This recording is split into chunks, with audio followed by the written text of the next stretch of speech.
नेपाल भारतको सीमा विवाद वार्ता कि अन्तर्राष्ट्रिय अदालत। नमस्कार दर्शकवृन्द, तपाईलाई यस च्यानलमा स्वागत छ। यस जानकारीलाई अन्त्यसम्म हेरी आफूभित्र लागेको प्रतिक्रिया दिन नबिर्सनुहोला। अब लागौं विस्तृत जानकारीतर्फ। नेपाल दुई राष्ट्रबीच चेपिएको तरुल जस्तो नभई डाइनामाइट हो, जुन परापूर्व कालदेखि नै प्राकृतिक र संस्कृतिले भरिपूर्ण छ। नेपालको दक्षिणी छिमेकी भारतसँग निकै ठूलो रोटीबेटीको सम्बन्ध छ, तर करिब 6 दशक अघिबाट सीमा विवादले नेपाल भारतको सम्बन्धमा खलन पुर्याउँदै आइरहेको अवस्थामा केही समयदेखि थप जटिलता थपिएको छ। नेपालको इतिहासलाई फर्केर हेर्दा पृथ्वीनारायण शाहले 22 र 24 राज्यलाई एक बनाएका थिए, जसमा पूर्वमा टिस्टादेखि पश्चिममा काँगडासम्म फैलिएको गौरवमय नेपाली भूमिको इतिहास छ। नेपाल भौगोलिक, प्राकृतिक र सांस्कृतिक सम्पदाले धनी देश भएकोले ईस्ट इन्डियाको ध्यान नेपाली भूमि लिनेतर्फ केन्द्रित भयो। सन् 1814 मा ईस्ट इन्डिया कम्पनीले चलाखीपूर्ण ढङ्गमा नेपालमा युद्धको सुरुवात गरियो। फलस्वरूप नेपालको 2/3 भूभाग ईस्ट इन्डिया कम्पनीलाई दिने शर्तसहित 2 डिसेम्बर 1815 मा नेपाल र ईस्ट इन्डिया कम्पनी बीच हस्ताक्षर भयो, जसलाई सुगौली सन्धि भनिन्छ।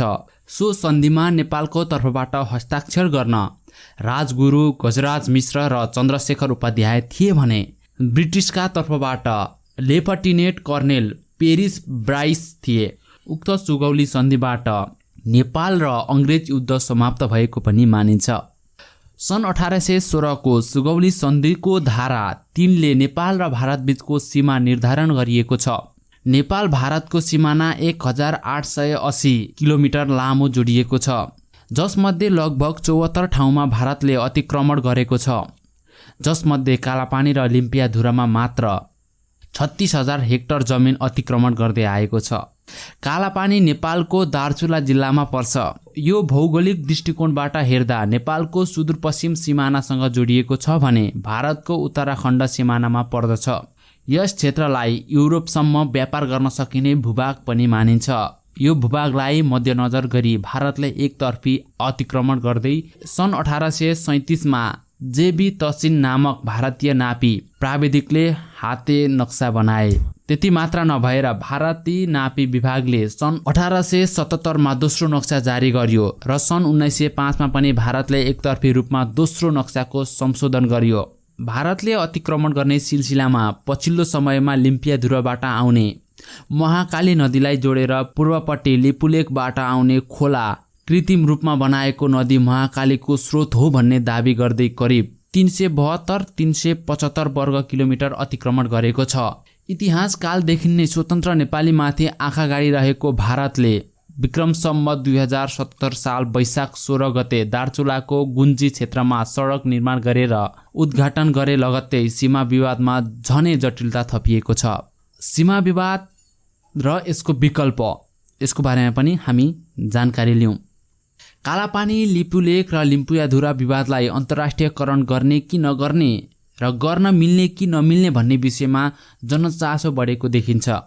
सरकार अहिले यस विषयलाई अन्तर्राष्ट्रियकरण गर्ने भन्दा पनि वार्ताको माध्यमबाट समस्याको हल निकाल्ने पक्षमा देखिएको छ। यस्ता धेरै विवादहरू कूटनीतिक संवादबाट समाधान भएको देखिन्छ भने केही अन्तर्राष्ट्रियकरण गरिसकेपछि मात्र समाधान भएको थुप्रै उदाहरण छन्। संयुक्त राष्ट्र संघको वडापत्रको धारा 2 उपधारा 4 अनुसार एक राष्ट्रले अर्को राष्ट्रको भौगोलिक अखण्डता, स्वतन्त्रता र सार्वभौमिकताको सम्मान गर्नुपर्छ।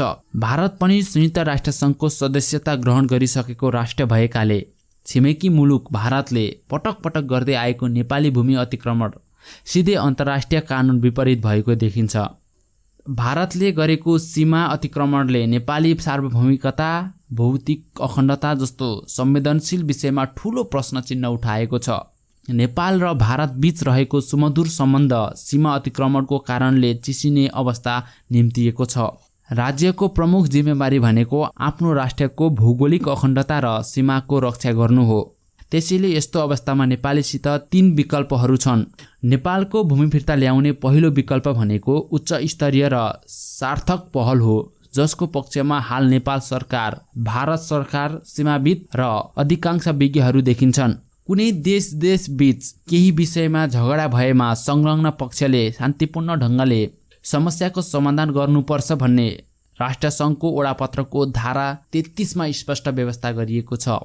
सोही पत्रको धारा 33 उपधारा 1 ले शान्तिपूर्ण समाधानको केही चरण, प्रक्रिया र मापदण्ड तोकिसकेको छ, जसमध्ये पहिलो चरण भनेको सम्झौतामा कुराकानी गर्नु हो, अर्थात् वार्ता गर्नु हो। त्यसैले भारत र नेपाल दुवै पक्षलाई आफ्नो इच्छा अनुसारको शान्तिपूर्ण उपायद्वारा समाधान गर्ने अधिकार छ।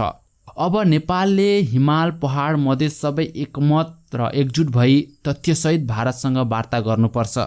भारत सरकारसँग वार्ता गर्दा नेपाल सरकार आफ्नो अडानमा डगमगाउनु हुँदैन र लिपुलेख भारतको होइन भन्ने तथ्यको लगातार प्रतिरोध गर्नुपर्छ, किनभने अन्तर्राष्ट्रिय कानुनको सिद्धान्त अनुसार कुनै विषयको लगातार प्रतिरोध गर्नु भनेको आफ्नो हक अधिकार स्थापना गर्नुमा महत्त्वपूर्ण कदम चाल्नु हो।